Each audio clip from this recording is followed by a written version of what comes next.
the Buddha. I go for refuge in the Dharma. I go for refuge in the Sangha. Buddham Sharanam Gacchami. Dhammam Sharanam Gacchami. Sangham Sharanam Gacchami.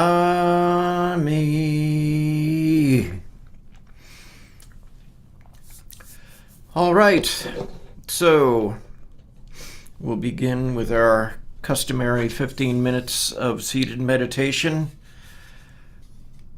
But I have a question for you.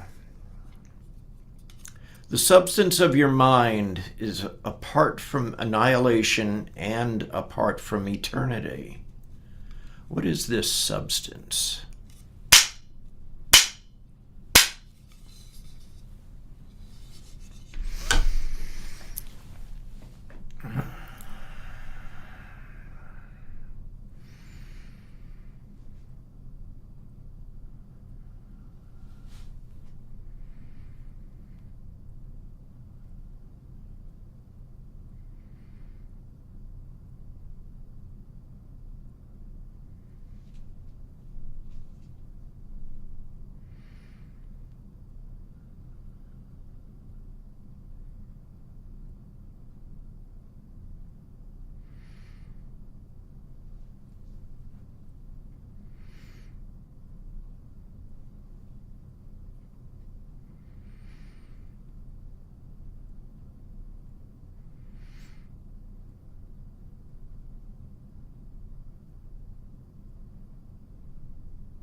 Let's chant the Gatha on opening the sutras. This Dharma, incomparably profound and minutely subtle, is rarely encountered, even in hundreds of thousands of millions of ages. Now we see it, hear it, hold and maintain it. May we completely realize the true mind of all Buddhas.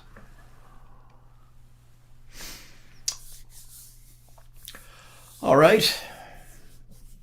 Have a cold beverage, have a hot beverage. Relax.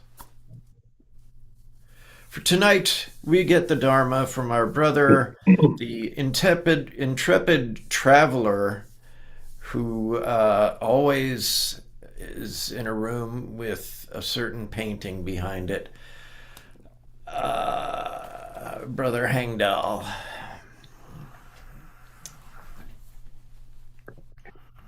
So, unfortunately, Sid could not join us this evening.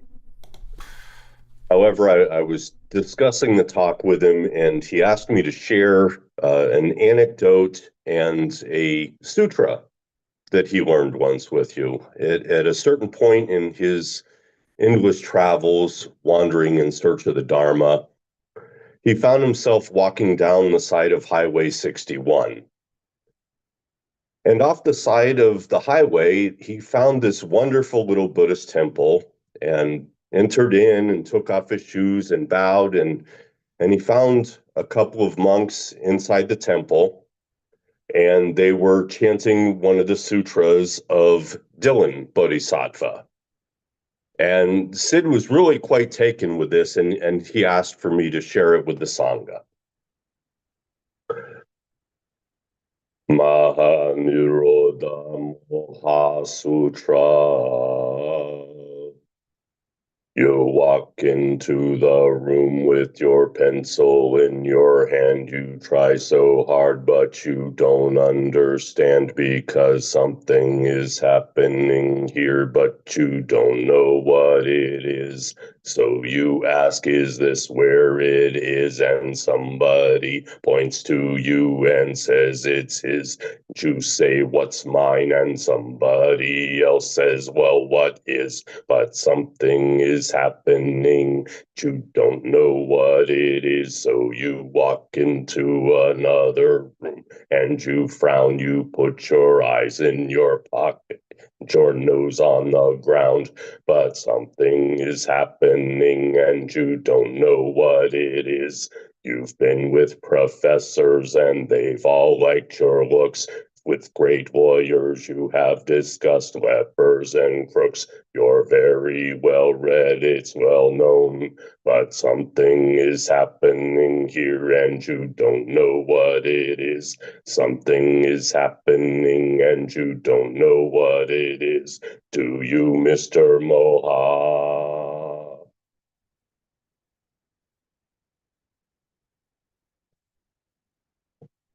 You can't figure it out intellectually.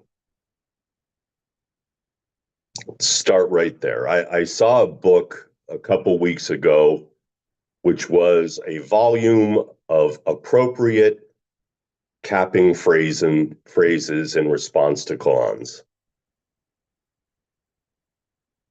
I've seen in other places books of the actual answers, the approved annotated versions. And it is so antithetical to the practice of a koan or a ladu or just about any Zen teaching. It's not an intellectual exercise. I remember a friend once who said about sitting quietly and he used to think of things, and one time he designed a new dog house with a heater for his dog in winter. Now that's obviously the extreme,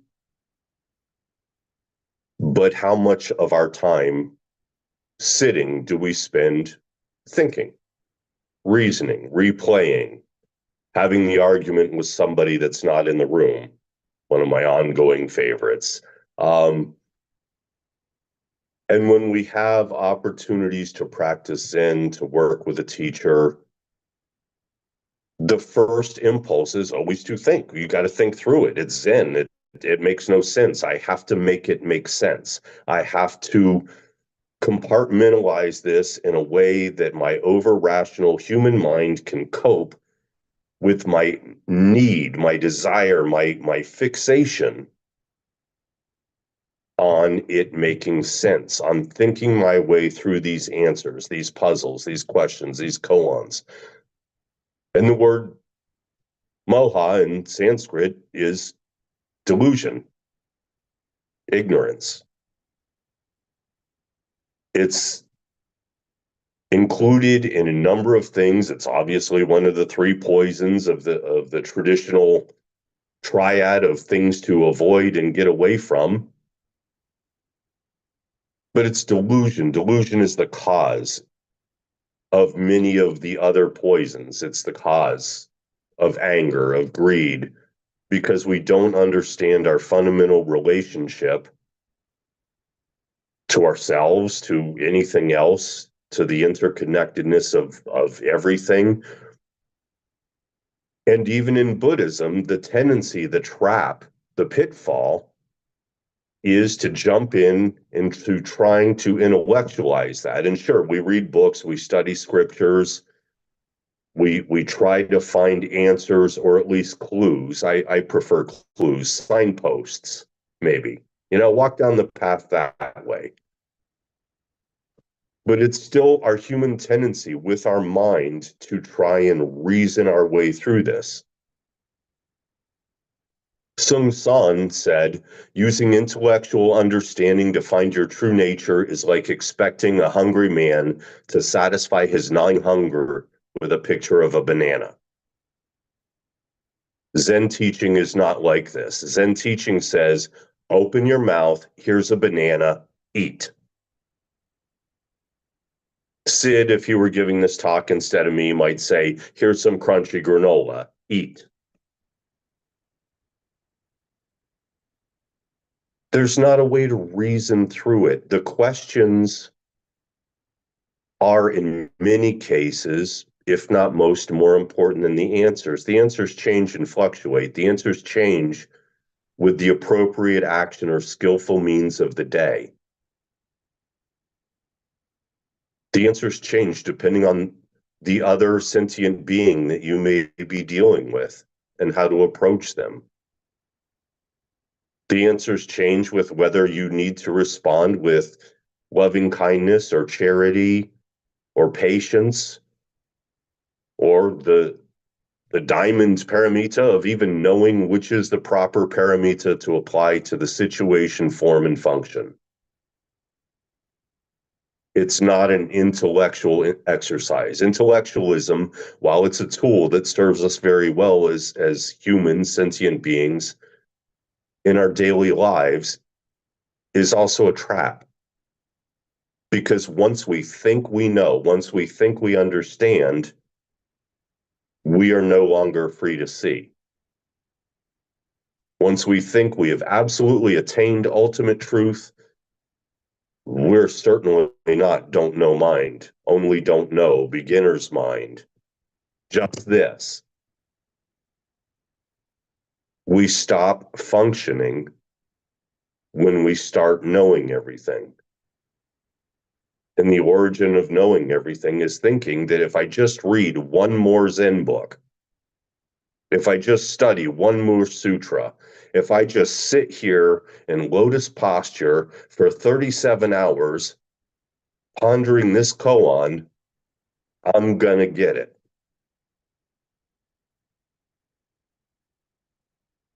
But what did the giants whose shoulders we stand on do? They didn't have the endless books, the masters and many of the stories walked by the students having the intellectual arguments about this means this. Is the flag moving? Is the mind moving? Is wind moving? Is that rock real or in your head? Your head must be heavy with a rock in it. Over and over again, they say, stop, stop, stop, stop, stop. couple weeks ago, we had our Zen Jeopardy, and one of the questions was about Gute. Is one finger Zen? What is the meaning of Zen? So he asks the student, what is the meaning of Zen? Student holds up his finger, he chops off his finger. That's parroting. Parroting is another intellectual exercise. Okay, how many cool answers can I remember? Or how can I be just a little wittier in my answer, or just a little more interesting, or twist it around? It's still our mind trapping us into a place where we're preventing ourselves from seeing things as it is. Whether that's a koan or a stranger on the street, that trap of thinking, you know what, I am smarter than anybody that ever lived, including the Buddha. And if I just apply this magnificent thing that's filling my head, I can figure it out. Talk about ego. So what do? We recognize, just don't know. Something is happening here and you don't know what it is. Now, obviously, Dylan was talking to the journalists and all the people trying to figure out what his song meant and what this meant and what that meant. The concept is the same. Be here now, dude. Drop it. Put down the pencil. Stop studying me. Stop staring. Stop analyzing. Stop. Here now. What is happening at this moment? Where are we at this moment? Who is this witnessing this moment? These are the teachings of our school. These are the teachings of Sung San. And I'll leave you with a verse from Sung San that I think ties up what he was saying with the previous quote. Blue sky and green sea are the Buddha's original face. The sound of the waterfall and the bird's song are the great sutras. Where are you going? Watch your step. Water flows down to the sea. Clouds float up to the heavens.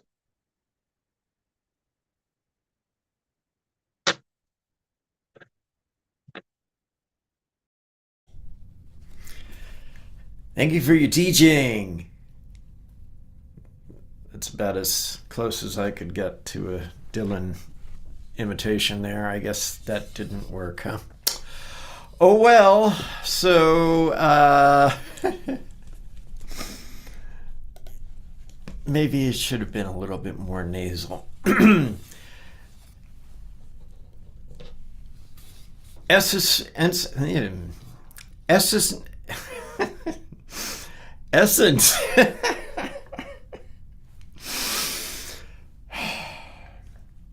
Essence function is the fundamental of reality, pure, empty, and interconnected. Is it a thing?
let's chant.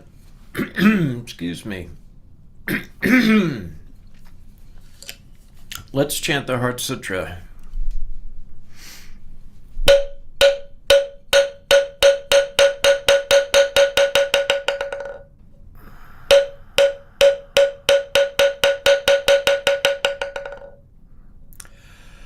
Maha Prajna Paramita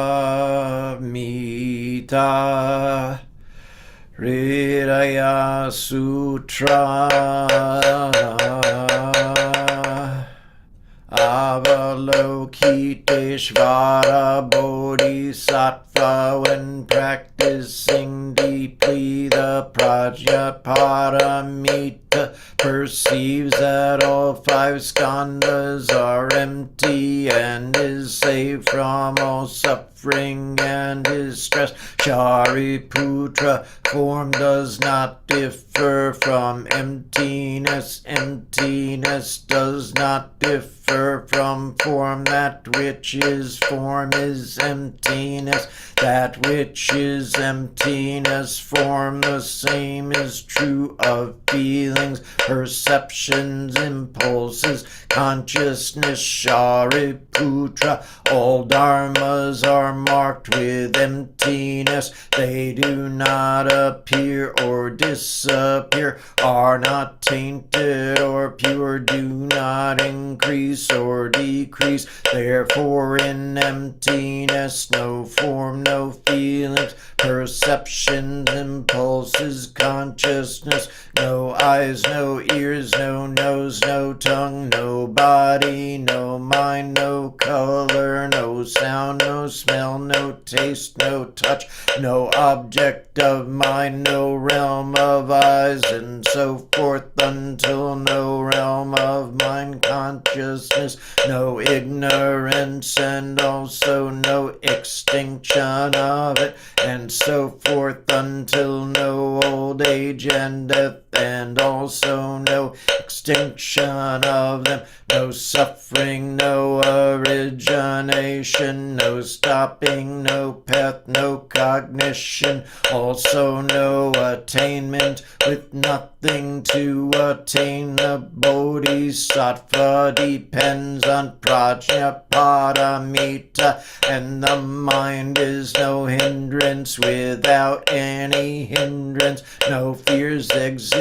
Far apart from every perverted view, one dwells in nirvana. In the three worlds, all Buddhas depend on Prajna Paramita and attain Anuttara Samyak Sambodhi. Therefore know that Prajna Paramita is the great transcendent mantra, is the great bright mantra, is the utmost mantra, is the supreme mantra, which is able to relieve all suffering and is true, not false. So proclaim the Prajna Paramita mantra. Proclaim the mantra which says Gate Gate Para Gate Parasam Gate Bodhisvaha Gate Gate Para Gate Parasam Gate Bodhisvaha Gate Gate Para Gate Parasam Gate Bodhisvaha.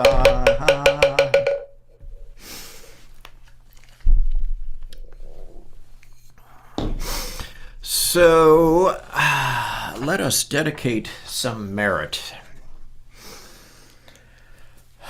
I've got a couple of people, and I will open it up for you to add anyone you'd like.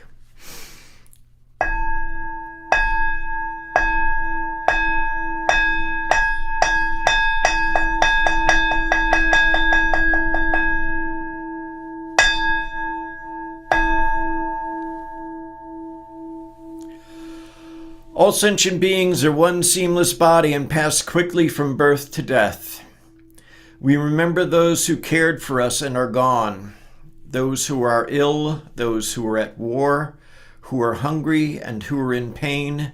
May they heal and have peace. We especially dedicate our service to Caleb, John Chan, Brad Hunter, Mike Gingy Wood. Would you care to throw anybody in? Milo. Any others? Elaine Sue. Anyone else? James. Anyone else? Those suffering the atrocities of war. Anyone else? For the prisoners, Palestine, and a special one to all the migrants and refugees in the coming years. All beings in the 10 directions, subject to the greed, hatred, and delusions of themselves and others.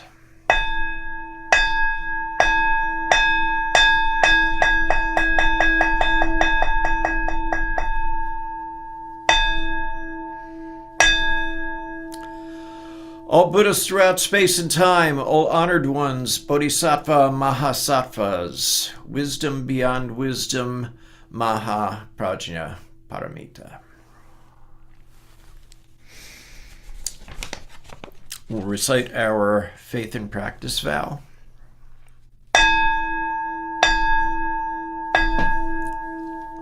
I will never retreat and will be firm in my mind in this correct Dharma.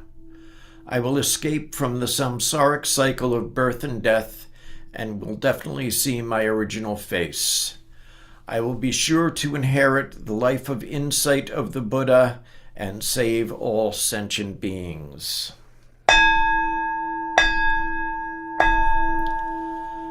Brother Hangdal. The spiritual source shines clear in the light. The branching streams flow on in the dark. Infinite realms of light and dark convey the Buddha mind. Birds and trees and stars and we ourselves come forth in perfect harmony. We practice and recite this for all beings, and grateful thanks to our many guides along the way.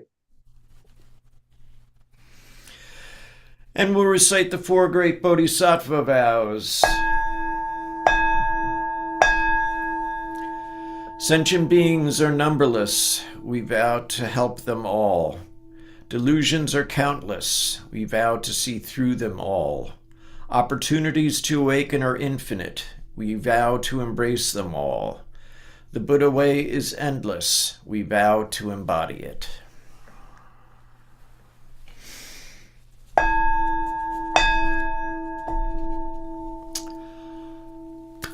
Life and death are of supreme importance. Time passes swiftly by and opportunities to awaken are easily lost. Strive to realize your true nature and do not squander your time by night or day.